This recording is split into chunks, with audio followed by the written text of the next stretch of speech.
From 1618 to 1648, most of Europe was torn apart by the 30 Years' War. At the beginning of the conflict, small Protestant nations fought alone against the Catholic League, but Christian IV of Protestant Denmark-Norway soon joined the war on their side. He ruled over one of the most stable kingdoms in Europe and incredibly wealthy thanks to the Sound Dues, a toll paid by passing ships. However, the Sound Dues worsened relations with Sweden, and the two fought the Kalmar War in 1611, as Sweden hoped to gain land in the north and be able to trade without paying the toll. Denmark-Norway, however, was victorious, and they continued to dominate trade in the Baltic.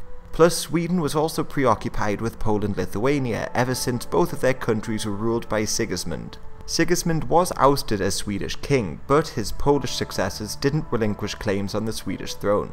And Sweden's wars against Catholic Poland undermined Christian's role as the defender of the Protestant faith, another reason why he entered the 30 Years' War. However, with no real major ally, the Danes were defeated and left the war, but Sweden under Gustavus Adolphus took their place defending the Protestants. He had greatly revolutionized the Swedish military and helped to turn the tide of the war, but he was killed in battle. Nevertheless, the war dragged on and France joined Sweden's side as armies tore apart the German countryside and killed a great deal of its population. But while at peace, Christian increased the toll on passing ships, angering the Dutch who relied on Baltic trade, and he began to worry about Sweden's growing power. He flirted with the possibility of entering the war on the Holy Roman Empire's side and also tried to mediate peace, but Sweden decided to act first. The Swedes, trying to break from Danish encirclement, ordered Torstenson to march from his position in Moravia to Holstein and launch a surprise attack on the Danes in late 1643. As he secured Jutland, over 10,000 Swedish troops occupied Scania and Halland in January 1644, pushing the Danes back into Malmö. Christian, caught completely unaware, could do little to stop the Swedes on land, but their navy was more successful as they defeated the Swedish fleet in July, stopping an invasion of Copenhagen. And he called on Norway to open up another front, but the Norwegians feared a counterattack, so initially delayed, and rebuilt their fortifications in Charlottenburg.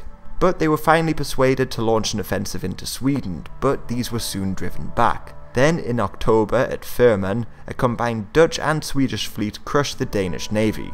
This gave the Swedes dominance at sea, and they could invade the Danish islands, but this was delayed because Matthias Gallas was leading the Holy Roman Empire's armies north. Meanwhile, the Norwegians had been enlarging their army, and under Sehested, 4,000 Norwegian men attacked Värmland in November and captured Sweden's border defences.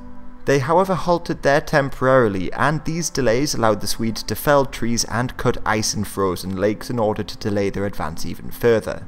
Then in December, the two sides met on the ice of Lake Bisson, and the Norwegians emerged victorious. The Swedes, who were still occupied in the 30 Years' War and in Denmark, had little to no troops in between the advancing Norwegians in Karlstad or even Stockholm. But the Norwegians had too small an army and risked being cut off, and the Danes, blockaded and exhausted, made peace.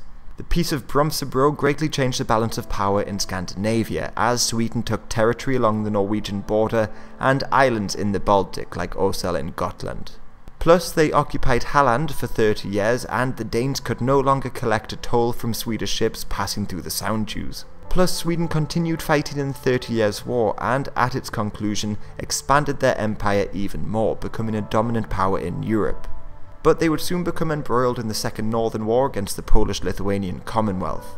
Denmark-Norway would try to exploit this and regain its dominance in the region, but this failed and they lost even more territory.